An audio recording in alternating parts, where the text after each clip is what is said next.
হাজার বছর ধরে আমি পথ হাঁটিতেছি পৃথিবীর পথে, সিংহল সমুদ্র থেকে নিশীথের অন্ধকারে মালয় সাগরে। অনেক ঘুরেছি আমি বিম্বিসার অশোকের ধূসর জগতে, সেখানে ছিলাম আমি আরো দূর অন্ধকারে বিদর্ভ নগরে। আমি ক্লান্ত প্রাণ এক, চারিদিকে জীবনের সমুদ্র সফেন। আমারে দুদণ্ড শান্তি দিয়েছিল নাটোরের বনলতা সেন।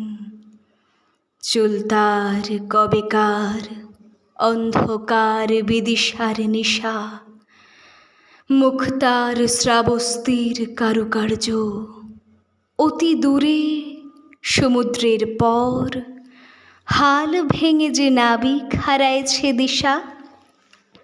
সবুজ ঘাসের দেশ যখন সে চোখে দেখে দারুচিনি দ্বীপের ভিতর, তেমনি দেখেছি তারে অন্ধকারে।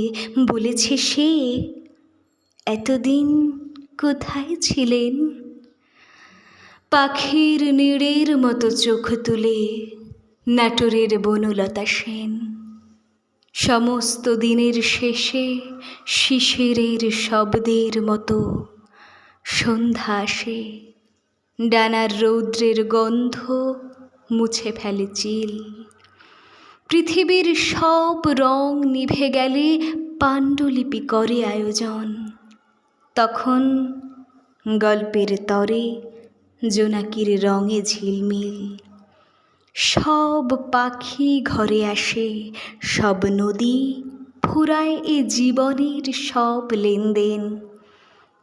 থাকে শুধু অন্ধকার, মুখোমুখি বসিবার বনলতা সেন।